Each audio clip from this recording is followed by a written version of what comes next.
Every outlet, every narrative, every news source is driven by fear. Fear is the world's native tongue, and we're left with two choices: attack or avoid. But what if there's always been a third option? Love. A radical, countercultural, courageous love. Well, hey guys, when you were 10 years old, what did you want to be when you grew up? You remember? I remember going through phases of wanting to be a football player, then a fireman, then a policeman. Maybe you wanted to be an artist or an actress or singer or writer, movie star. Some of you maybe even dreamed of being a doctor, a nurse, a teacher. Now, how many of you, when you were a child, remember saying, you know what, I want to grow up to be an IRS agent? Just a quick show of hands here. Anybody? Probably not many. Do you know why? Because tax collectors are never popular in any society. Now, apologies to any IRS agents watching today, but come on, you didn't even want to do that as a kid. In fact, over the years, there have been different titles given to IRS agents to make it sound more attractive. And so for a while, they were called revenue agents. And then in the 90s, they began hiring what they called compliance people. Now, here's the problem. No matter how nice you try to make that name sound, you still don't want to ever get a phone call from a compliance person. That's not going to be good news. And so in ancient Israel, being a tax collector was on a whole other level. In those days, there were certain vocations that carried an additional social stigma with them. They were called the despised trades. No devout Jewish person would engage in them if they could help it. These jobs were not just unpleasant, they were actually considered immoral, and tax collectors were one of those. They were Jewish people who were collecting money for the Romans from their fellow Jews. And so they were seen as sellouts, as betrayers. They had sided with the enemies. And they were put in the same category as prostitutes and beggars. They were despised because of their occupation. Now, on top of that, they were also considered unclean. The religious leaders of the day were working under very strict purity laws. There were strict rules forbidding people to come in contact with polluted objects. And so things like human discharge or dead bodies or even women after childbirth were considered unclean. But this mindset also included certain classes of people: lepers, prostitutes, Gentiles, and yes, tax collectors. And so a devout Israelite would not even allow the hem of his robe to touch a tax collector for fear that he would become unclean. And so these purity laws, they weren't just a hygienic thing. They were a matter of who's in and who's out in society, who's acceptable and who's not. And so tax collectors were both deeply hated and they were considered unclean, contaminated. Like, don't be around them because you wouldn't want to catch what they have. And if you think this is silly, ancient, unenlightened kind of stuff, well, not so fast. Because a lot of church people, a lot of religious conservative people have carried this view into modern day. Don't hang around that person, they drink beer. Kick that person out of the church, they got divorced. Grab your guns, the Muslims are taking over, right? Contaminated, excommunicated, unclean. And what I see happening in our country is that those on the far left have also adopted a kind of fundamentalism of their own. It's part of this whole woke culture that seems to cancel and deplatform anyone who doesn't toe the line of the new thought police. And so, for example, a professional soccer player was fired from his job because his wife tweeted the words, "All lives matter." Now, the timing was incredibly insensitive, certainly. But is it worth getting fired because your spouse said what is at face value a truism? It's a sign of the times. Or there's a recent, banning of people from Twitter for saying things like, males aren't females. Now, mind you, this is scientifically true. It's provable. It's been accepted as truth for all of history. And now it's been deemed hate speech, and it's worthy of censure and public shaming. Now, think what you will about these issues, but I'm commenting on the fact that we can't even discuss them. Deplatforming someone says that you can't even have a conversation with a conservative person or listen to what they say without protesting in some way, screaming, turning your back, walking out, because entering into a conversation with them would be complicity. It would be encouraging their platform. And so last year, the Christian university that I graduated from in the Midwest had a commencement speaker that a portion of the student body didn't agree with politically. And so when he stood up to talk, they also stood up and marched out of graduation at the beginning of his speech. Because we would never want to consider the viewpoint of another human being. If I listen, I might be contaminated by his hateful rhetoric. And so we've traded conservative fundamentalism for a new liberal fundamentalism. And what's behind it all? What's behind not allowing a tax collector to touch the hem of my garment? It's the same thing that's behind standing up and walking out of a commencement address. It's fear. Fear tells us that proximity with the other, with those who are different, that proximity equals contamination. Don't listen to them, deplatform them, excommunicate them. Why? Because if you're around them, you might catch what they have. But Jesus came to show us that proximity doesn't equal contamination. Proximity invites compassion. It's the third way that Jesus has called his people to.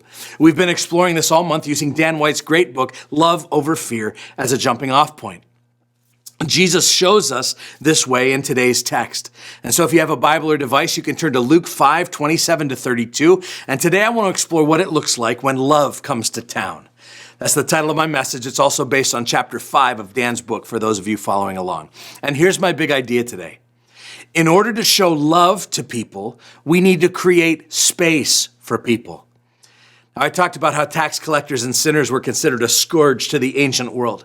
To be near them is to be unclean. But for all of Luke chapter 5 leading up to our text today, Jesus has been turning the whole system of purity laws on its head. And so in Luke 5:12, for example, Jesus touches a leper and heals him. Now, normally if you did that, you would become unclean. But instead of Jesus becoming unclean, the leper becomes clean.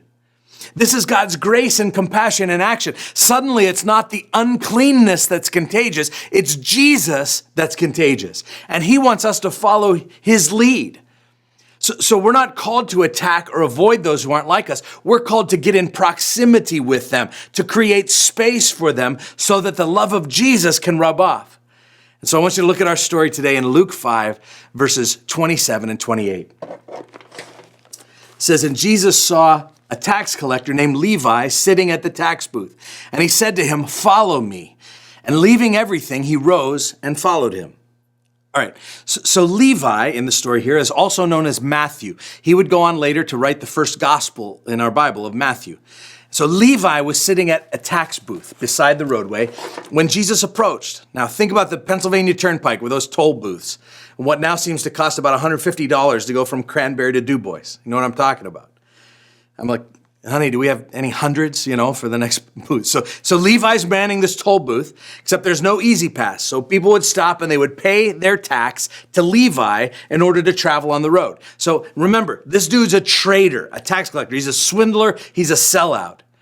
So the fact that Jesus makes him into a disciple gives hope to all of us. For all of you who've ever thought, Jesus could never use me, Levi proves your theory wrong. Now listen, there's probably some serious coin in that little tax booth. And so the fact that Levi hops up and he leaves it all behind to follow Jesus is significant, similar to the fishermen who just left their nets and boats and the whole family business. So we see this urgency and the brevity of Jesus' call and the radical obedience that it takes to follow him. The things that had mattered so much to Levi up until now paled in comparison with following Jesus. And guys, sometimes in order to follow Jesus, you have to walk away from some stuff that you've come to rely on. Maybe even your fears and prejudices about people who are different than you. So our big idea says that in order to show love to people, we have to create space for people. And so I want us to learn today 4 truths about creating space for the other. Here's the first. Creating space begins with an invitation. Can you imagine Levi's shock when he received an invitation from Jesus? I mean, most people wouldn't even touch him. They would just flip him the coin real quick and avoid any contact. But Jesus walks up to the toll booth and he says, you look like somebody who should be on my team. Come with me. An invitation is a powerful thing. It makes us feel wanted and accepted. It begins to break down barriers just in the offering of the invitation. So who is it in your life that's become the other, the monster? Maybe you could change the game by extending an invitation to them. But invitations across dividing lines are rare, and here's one of the reasons. There's a new phenomenon. It started back in the 90s in these little things called chat rooms. Anybody remember chat rooms? You probably got into the internet with your AOL account, little dial-up action, right? And then this progressed to personal blogs in the early 2000s, and now it's taken over social media by storm. It's called the expert delusion. Expert delusion happens when you think that you're an expert on a subject because you have access to information. Have you noticed how many people are suddenly experts on things like herd immunity and incubation periods and flattening the curve? I have a friend who's an epidemiologist who's ready to pull out his hair because the expert delusion says, I know that you have your PhD and you've studied the subject for 40 years, but I watched a YouTube video, so I'm ready to argue with you for days. Now that's just annoying at face value, and we're seeing it all the time. But the bigger concern is how the expert delusion is affecting relationships. It diminishes our ability to create space and extend an invitation to those we disagree with. Why? Because all this information that we're binging on tricks our ego into believing that we already know someone because we have information about them or their kind. And so we let our tribe or our Twitter feed or our favorite media outlet fill in the information blanks for us. And so they'll tell us that all black people are blank, or all evangelicals are fill in the blank, or all liberals are, or all Trump supporters are, or all protesters are. And imagine if Jesus had said, well, all tax collectors are swindlers, cheaters, liars, traitors. CNN told me so. And see, when we think that we're experts on people because we hold information about them, it's going to prevent us from ever extending an invitation or creating space for that person that's not like us. And so we'll say things like, no, I'm not talking to that person. I already know how it will go. You may say, well, I know all that I need to know about these people who are protesting for racial justice because I watched this video and I saw a Fox News story and about how they're all domestic terrorists, and I watched the Candace Owens video saying racism isn't even a thing and she's black, so she must know. And look what all those people are doing in Portland, and I've got all this information, I've got all the facts, and so I must be right. But being right without being loving is not right. And just having facts without actually sharing space with a person is a surefire way to prevent empathy from ever entering the scene. So all your facts would probably prevent you from inviting someone out for coffee who is involved in the protests in Erie, for example, to hear their story, to empathize with their situation, to consider the events of their life that led them to the moment of saying, enough is enough. See, we don't know each other, even though we think we do, because we've been inundated by endless information about the stereotype that person represents. Now, the only way to get over this, get past this expert delusion and offer an invitation is by welcoming people who are not like us. Jesus wasn't hindered by the fact that all tax collectors are blank. And so he invited Levi to follow, and Levi stands up from his tax booth, he leaves everything, and he follows Jesus. But it's what happened next that really got Jesus and his boys in a lot of trouble. Look at verses 29 and 30. It says, and Levi made him a great feast in his house. And there was a large company of, now look who was there, tax collectors and others. There are the dreaded others. These are the other unmentionable sinners, too embarrassing to include on the list. They were reclining at the table with them. And the Pharisees and their scribes grumbled at his disciples, saying, why do you eat and drink with tax collectors and sinners? All right. So here's the second truth I want you to see. Sharing a meal is a physical demonstration of our love. It was true then, and it's true now. Jesus is showing his disciples a third option. It's what we talked about last week. The thing that you do with the other is not attack or avoid, it's to show affection. And the disciples take the brunt of the judgment from the religious leaders for it. And again, for the disciples, this was a strange spot. They probably weren't all totally on board with bringing a tax collector onto the team, let alone getting together for a feast with a large company of tax collectors. I mean, it's one thing if you can sneak one of them through the back door, but there's no hiding all these unclean, despised people in a house. And so they start getting ridiculed for their association, but they trust Jesus. They're following his lead. He's showing them and us that when it comes to those you consider intolerable, in order to show love to them, you have to create space for them. And often Jesus did this by sharing meals. Now, there's a familiar phrase that's used 3 times in the Gospels to introduce us to Jesus' ministry. It begins with these familiar words. And if you're playing along, you can try to guess what goes in the blank. Ready? It's kind of like a Bible trivia game. There are 3 times in the Bible that starts with this phrase. The Son of Man came. Can you fill in the blank? Anyone have a guess? Share it with the person next to you. All right, so one instance says, the Son of Man came not to be served, but to serve and to give his life as a ransom for many. That's one. Another famous one is, the Son of Man came to seek and to save the lost. Okay, some of you may have gotten those two. I bet you didn't get the third one. The third one you may not know. It's not as famous. The first two examples were statements of purpose. They tell us why he came, to serve and to save. The third is a statement of method. It tells us how he came. Are you ready for it? Luke 7:34 says, the Son of Man came eating and drinking. And you say, look at him, a glutton and a drunkard and a friend of tax collectors and sinners. Jesus came eating and drinking. A glutton is someone who eats too much. A drunkard is someone who drinks too much. To be accused of these things, Jesus must have spent a lot of time eating and drinking. Meals featured so prominently in Jesus' ministry that some scholars have commented that Jesus ate his way through the Gospels. So a major part of his ministry strategy was a long meal stretching into the evening around a table with some grilled fish and a loaf of bread and a bottle of wine. I know that one of our family's lasting memories from this past summer will be the reclaiming of our dinner time. We've shared most dinners together with our family, and many of them extending 2 or 3 hours as we talked and laughed around the table.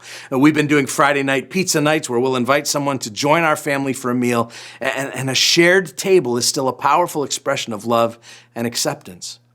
But Jesus' meals, they were often scandalous, as we see in our text. And the scandal had less to do with what he was eating than who he was eating with. And so meals were one of Jesus' primary disruptive acts. You see, in the ancient world, a shared meal was loaded with meaning. It demonstrated powerful connotations about community. And so in the class system of the day, it was forbidden to mingle with those outside your own economic class. So freeborn Romans, for example, did not dine with former slaves. The heads of the aristocracy invited other aristocrats to banquet with each other, but table fellowship with the other was completely taboo.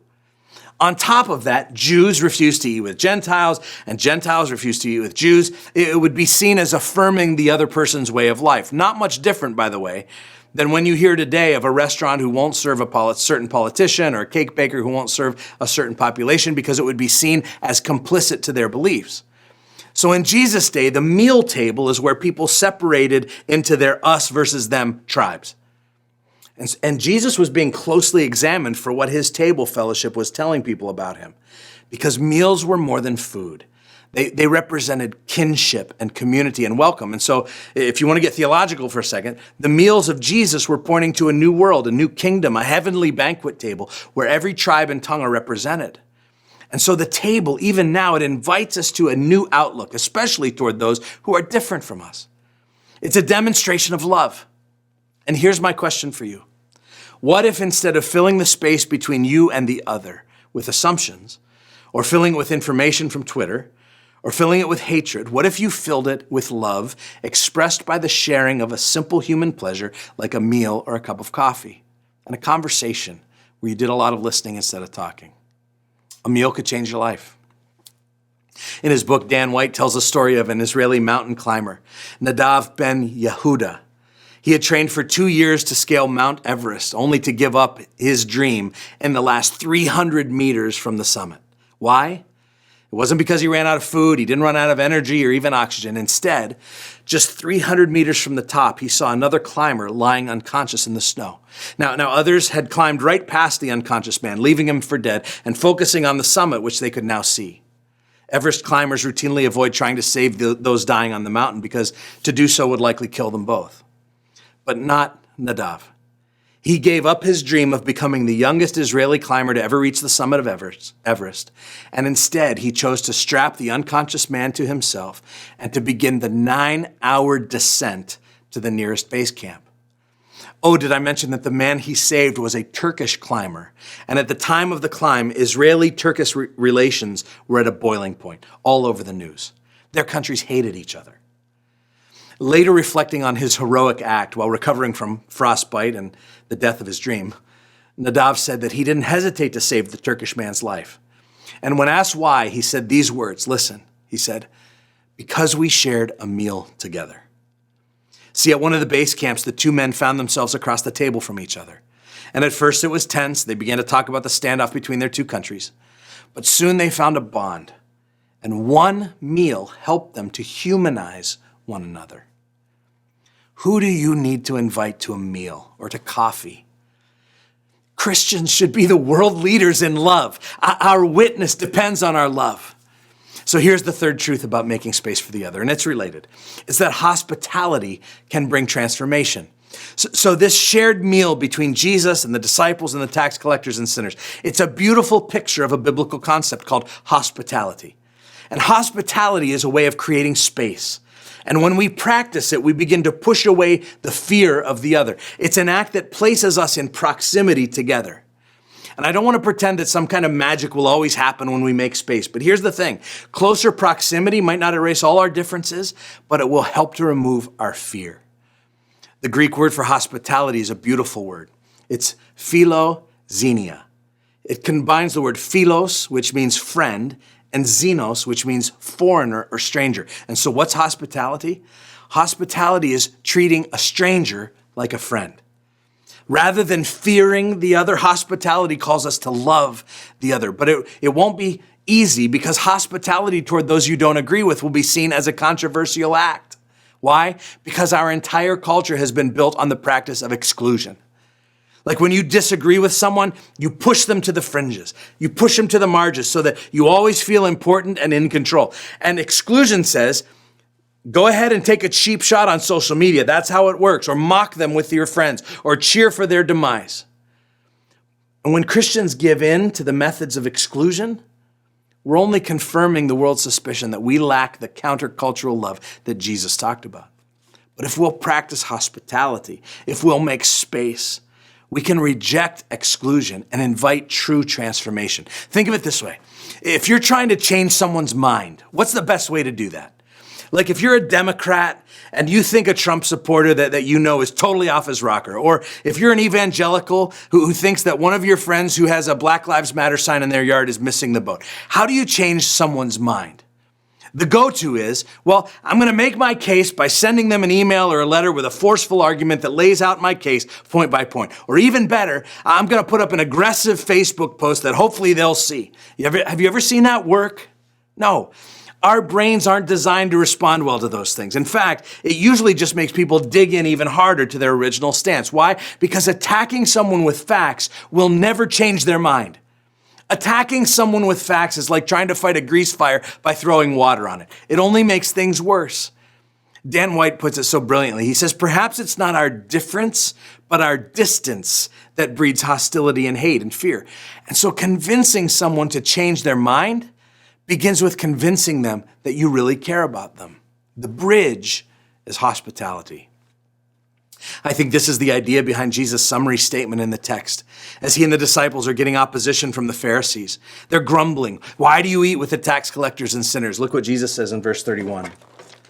And Jesus answered them, those who are well have no need of a physician, but those who are sick. I have not come to call the righteous, but sinners to repentance. So the Pharisees are asking Jesus to behave like a doctor who avoids sick people. Such a doctor clearly couldn't do his work. So Jesus Christ can't demonstrate grace unless he's with sinful people. And guess what, guys? The same is true for Christians. Jesus said, anyone can love those who are like them. But you want to demonstrate true love, true grace, true mercy? You have to get yourself around people who are totally different than you and then shock them with your affection. But to do that, you have to spend time with them. You have to create space. I promise you, these days, you're not going to argue anyone into the kingdom of God, but you just might love the men. The first thing Levi did after following Jesus was to throw a party. And so maybe like Levi, you introduced Jesus to your friends when you first became a Christian, but after a while, you lost contact with them. Your lifestyle took a kind of a divergent path. And if you're honest, some of their views and behaviors have created distance between you. They've become the other. See, hospitality isn't only having someone to your home. It's simply treating the stranger like a friend. And so it can be in the form of a text or an email, a conversation. But it's simply creating loving and empathetic space where love can take residence. That's where true transformation happens. So maybe you need to open a door for them to enter your life again. You know, there's a fascinating painting by Vincent van Gogh called The Church at Auvers. where he expresses his experience of the church. Now, I don't know if you can notice anything missing on this lovely little church if you look at it closely, but a lot of people in today's world would probably agree with Van Gogh's assessment. Do you notice the detail? Yeah, there's no door. The church is closed to anyone on the outside. It's a beautiful idea, the church, but there's no entry point for him. There's no way in. Christians, hospitality is the door, which leads me to the fourth truth about creating space for the other. And that is demonstrating love reminds us that we were once the other. You know, we often forget what our lives were like before God saved us. And all we're doing when we make space for those who are unlike us, those who we disagree with, those who are our enemies, even bitter enemies, is that we're only doing what Christ did for us first. The Bible says that we were God's enemies, but he made us his friends through the death of his son. And so we're simply following our leader. And if he hadn't made space for us, we would be without hope. Listen how Paul describes it to us in Ephesians 2:12 and 13. He says, remember that you were at that time separated from Christ, alienated from the commonwealth of Israel, and strangers to the covenants of the promise, having no hope and without God in the world. But now, in Christ Jesus, you who were once far off have been brought near by the blood of Christ. So did you hear those words? Separated, alienated, strangers, hopeless, lacking. We were the strangers. We were the outsiders. We were the other.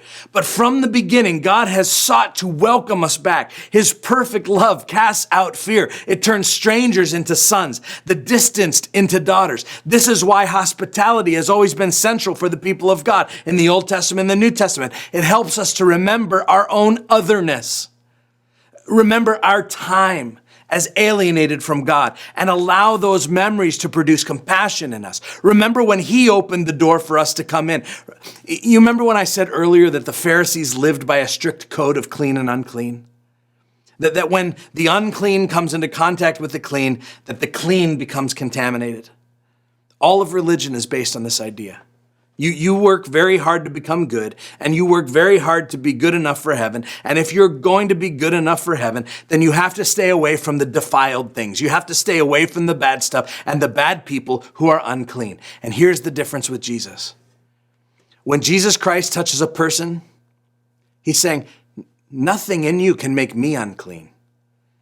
And anything and anyone I touch, anyone I connect with, anyone I have a relationship with, no matter how defiled you feel yourself to be, no matter what's your record, no matter what you've done, no matter how ashamed you are of yourself, no matter what has been done to you, no matter how stained, no matter how low you feel, no matter how ashamed you are, no matter how guilty you are, no matter how defiled, I make you instantly clean, says Jesus. He's turned the whole thing upside down. His holiness will overcome sin. His clean begins to infect the unclean with cleanliness. That's why when you come into contact with Jesus, it completely changes the way in which you relate to people, to the other. You can overwhelm other people with love and hospitality, and you reach out to people who don't think they deserve a platform, and you're not afraid of them anymore. You've chosen love over fear. This is the way of Jesus. And I think every Christian needs to ask yourself this question. Does your life reflect a news outlet? Does your life reflect a political party? Does your life reflect the values of your friends? Or does your life reflect the ways of Jesus? Jesus consistently created space for the other. He had a party with tax collectors. And so I'd like to challenge you to take this next step this week. Would you create space for one person who's different than you? Make the invitation. Practice hospitality. Share a meal or a cup of coffee or a Zoom call. Have a conversation and ask lots of questions and do a lot of listening. Show love. That's it. And I promise you this, it won't be easy. Jesus and the disciples found out that you will actually risk your reputation for it. He was called a glutton and a drunk. You might be called a liberal, or you might be called a racist, a xenophobe. People might say you're just trying to be woke, or you're a sheep, or whatever the latest dumb phrase is that we've chosen to degrade others. But proximity is the only way to open the door for love. In order to love people, we need to make space for people. And I'm just convinced that the followers of Jesus should be the world leaders in love. God bless you guys.